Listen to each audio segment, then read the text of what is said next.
Kick here, DKM. We're currently on lockdown here in New Zealand, so we've got a lot of time on our hands. A few of our own projects we're going to try and start getting underway.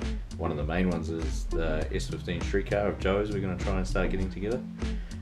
So we'll go into the workshop and have a look.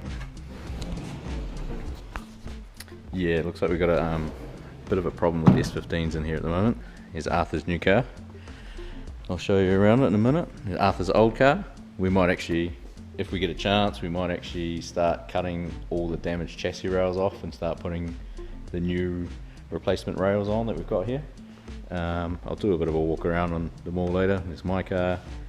Here's the S15 streetcar of Joe's we're going to start putting together. Here's the motor we've got to start putting back in it. Just had an engine bail tidied up and painted like you probably would have seen on Squid's video if you follow old Drift Squid here. What else we got going on? There's lots of bits to put back in. Here's all our bits. Here's a bunch more random interior bits and so on. There's some more stuff down there. We've got heaps of spares from obviously these cars as well. Random bits that we don't end up using on drift cars, so should be good.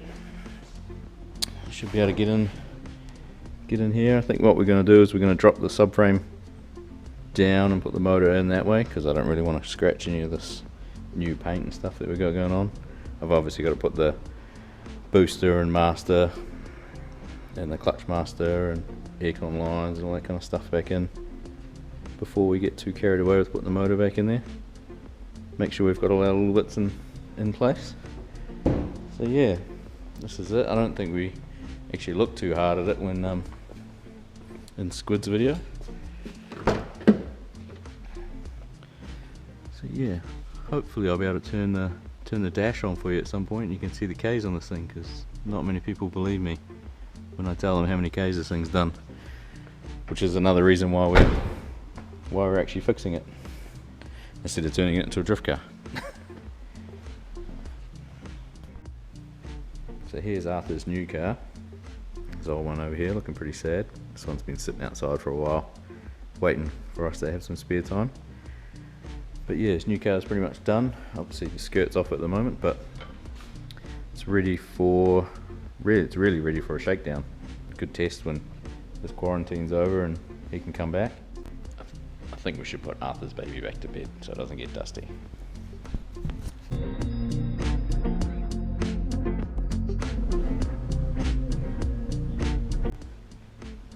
There you go, this is all tucked up in bed, nice and safe.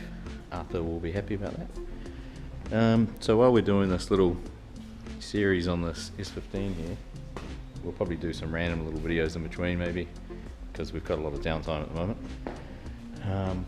We might even do a little talk about Joe's little 86 here that we've been building for some time. It keeps getting pushed aside. She hates it, but work takes priority, and obviously my car got built before hers. Well, in between me building hers and building that. Yeah, this poor girl, I went over to Hong Kong with Arthur to watch him compete in D1 China, and I think it was the second day we were there. He was actually doing really well, and then he picked a really weird line and it was very slippery and it put him straight in the wall. He actually ended up on top of the wall. So just here that was obviously where he hit the wall with the back, but I can't even remember. I'll have to see if I can dig out the video. It was filmed on my phone, but he did a lot of damage to the chassis. I don't know if you can see it in this video, but this chassis rail and that chassis rail were both pointing that way. You can see the little crinkle down here. There's another one there. It's actually started separating it from the firewall. It's actually pushed it back as well at the same time. So the roll cage hasn't moved, but it's kind of rolled all this down and over. Separated it all through here too. It's a bit of a ripple down through the floor, but I've actually got two front cuts of these, so we'll end up cutting these rails off and a bit of the floor out, and we'll graft on the new chassis rail. We'll probably follow it halfway down under the car there and put the new piece of chassis rail on.